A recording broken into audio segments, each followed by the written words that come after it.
आज राहुल गांधी जी के जन्मदिन पे जो उन्होंने मोहब्बत का पैगाम का जो एक मैसेज दिया था कन्याकुमारी से लेके और जो जम्मू कश्मीर तक है भारत जोड़ो यात्रा, उसी की हमने एक प्रदर्शनी लगाई है।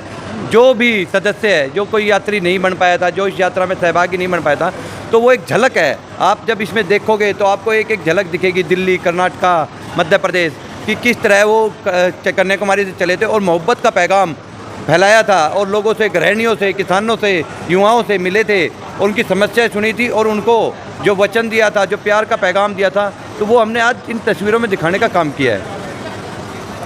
लेकिन जिस तरीके से भारत जोड़ो यात्रा चली थी और उसके बाद से राहुल गांधी का जो हुआ है जन्मदिन है, इससे अब जरूरत क्या पड़ गई कि पूरा देश में देख लिया। मैं यही तो कह रहे हैं, राहुल गांधी का जो पैगाम था मोहब्बत से ये भारतीय जनता पार्टी वाले डरते हैं। मोहब्बत का पैगाम जो दे रहे थे, उससे जहाँ से चल रहे थे, उनकी भीड़ जितनी तादाद में लोग जुड़ रहे थे और चल रहे थे, वो देख रहे थे मोहब्बत से इतना डर, क्योंकि उनकी राजनीति है तोड़ों की, दंगे कराने की, लड़ाने की, आपस में जाति धर्म इनकी। आप बताइए, एक तरफ तो राहुल गांधी मोहब्बत का पैगाम दे रहे हैं और दूसरी तरफ इनकी राजनीति के कारण आज मणिपुर जल रहा है। हिंदुस्तान में शायद इतना छोटा स्टेट और गृह मंत्री और प्रधानमंत्री को शर्म आनी चाहिए, उसको संभाल नहीं पा रहे हैं। उन दो समुदायों में लड़ाई जा रही है क्योंकि इनको मज़ा आ रहा है और चीज़ों से ध्यान भटकाने के लिए मणिपुर को ये जलने दे रहे हैं। आप क्यों नहीं सर्वदलीय बैठक बुला रहे, क्यों नहीं राहुल गांधी की तरह वहाँ दोनों समुदाय को साथ लेके एक मोहब्बत का पैगाम दे रहे हैं। लेकिन ये नथुराम गोडसे की विचारधारा से चलने वाले लोग हैं, ये अंग्रेजों के फूड डिवाइड एंड रूल का पॉलिसी को अपनाते हैं। अमित शाह जी गए थे वहाँ। मैं कह रहा हूँ अमित शाह को क्या दिक्कत है, वहाँ सर्वदलीय बैठक क्यों नहीं कर रहे? अमित शाह को तो शर्म आनी चाहिए, तुरंत इस्तीफा दे देना चाहिए। एक छोटा सा स्टेट, 40 दिन हो गए जलते हुए, 70,000 से ज़्यादा लोग विस्थापित हो चुके हैं, मतलब कितने ज़्यादा हज़ारों लोग वहाँ मर चुके हैं। रोजाना लोगों की पढ़ाई बंद है, किसान तंग है, गृहिणियाँ तंग हैं, लोगों के इंटरनेट बंद हैं। वहाँ क्यों नहीं सर्वदलीय बैठक कराई जा रही? क्यों नहीं राहुल गांधी की तरह एक दोनों समुदाय को लेकर एक प्यार का, मोहब्बत का पैगाम दिया जाए? क्यों नहीं रोड पे निकल रहे?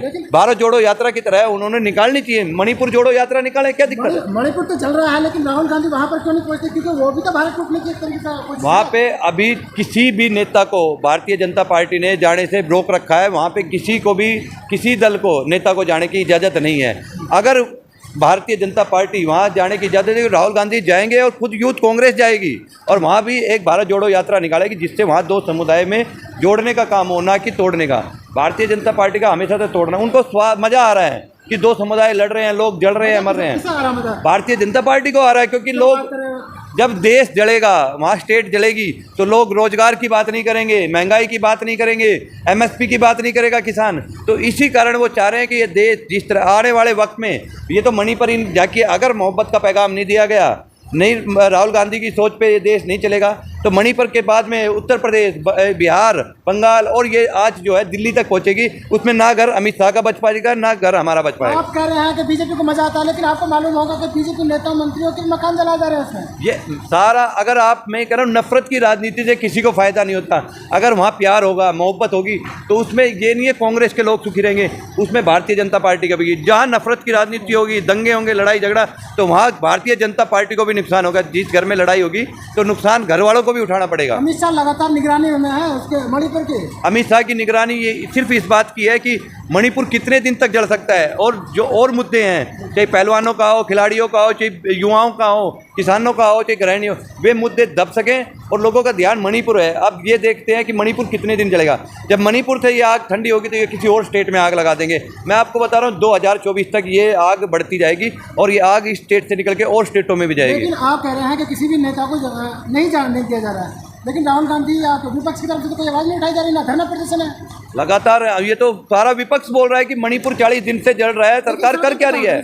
जब ईडी सीबीआई कार्रवाई करती है कांग्रेस के खिलाफ तो सड़कों पर होती है, जनता के हित के लिए कभी सड़कों पर नहीं होती। जो भी लोग, चाहे किसान हो, खिलाड़ी हो, जो भी लोग इनके खिलाफ आवाज़ उठाता है, उनको ये सरकार के जो स्ट्रक्चर है उसके द्वारा ईडी सीबीआई से दबाने का काम करती है, चाहे दिल्ली पुलिस से खिलाड़ियों को खदेड़ने का काम है। लेकिन उसके बावजूद, मैं कह रहा हूँ, उसके बावजूद भी आज मैं खुद कांग्रेस का कार्यकर्ता हूँ, यूथ कांग्रेस है, आज भी हमने यात्रा निकाली भारत जोड़ो, तो आवाज़ उठा रहे। हम तो कह रहे हैं कि मणिपुरी में शांति कब स्थापित होगी। कल भी विपक्ष ने बैठक में ये आवाज़ उठाई है कि मणिपुर पे सरकार जवाब क्यों नहीं दे रही, वहाँ क्यों शांति स्थापित नहीं हो रही, क्यों सर्वदलीय बैठक नहीं हो रही वहाँ। 2024 में तो एक तरफा आ रहे हैं दीदी। तो आप एक बात, इसका मणिपुर जलने से और 24 का क्या है? अगर देश को जलाने से, नफरत की राजनीति से अगर ये चुनाव जीतते हैं तो कांग्रेस ऐसे जीत से बहिष्कार करेगी। कांग्रेस मोहब्बत का साथ देगी, मोहब्बत की ही दुकान चलाएगी। अगर मोहब्बत का साथ छोड़ने से सत्ता मिलती है तो कांग्रेस उस सत्ता से दूरी बनाएगी। लेकिन जो आप बात कर रहे हैं कि कांग्रेस भाईचारे का पैगाम देती है, तो वो पैगाम कहाँ गया जो पिछले 60 साल तक राजनीति की, वो एकदम विलुप्त कहाँ से होने? देखो, मोहब्बत की कांग्रेस की राह मोहब्बत की है, 70 साल राज किया। उसके बावजूद भी कांग्रेस, राहुल गांधी ने कहा कि हम अहिंसा का मतलब रास्ता नहीं छोड़ेंगे, हिंसा नहीं अपनाएंगे, पत्थर का जवाब पत्थर से नहीं देंगे, पत्थर का जवाब भी हम मोहब्बत से ही देंगे। हमें हार हो चाहे जीत हो, चाहे हमें और 10 साल विपक्ष में बैठना पड़े, लेकिन हम मोहब्बत की मतलब जो राह है नहीं छोड़ेंगे। और ये जो फूल खिलाए हैं कन्याकुमारी से कश्मीर तक, हम ये फूल खिलाते रहेंगे। और आने वाले दिनों में भी देखना राहुल गांधी की यात्रा फिर होगी। और अगर मौका मिला, अगर सरकार ने इजाज़त दी तो जाके मणिपुर में भी ये यात्रा करेंगे और उन समुदाय को समझाने का काम करेंगे और मोहब्बत की उनके अपने भाईचारा बनाएंगे। लेकिन भारतीय जनता पार्टी के राह पे कभी भी नहीं चलेंगे। जो नथुराम गोडसे की सोच थी, जो अंग्रेजों की सोच थी, लोगों को लड़ाना और राज करना, उससे कांग्रेस कभी भी उन पद चिन्हों पर नहीं चलेगी। हमेशा आपने देखा होगा कि धर्मों की लड़ाई होती है, लेकिन वहाँ तो जाति की लड़ाई हो रही है। तो यही तो मैं कह रहा हूँ, जब भारतीय जनता पार्टी पहले धर्मों में लड़ाती है और जब धर्म से होता फिर जाति में लड़ाती है।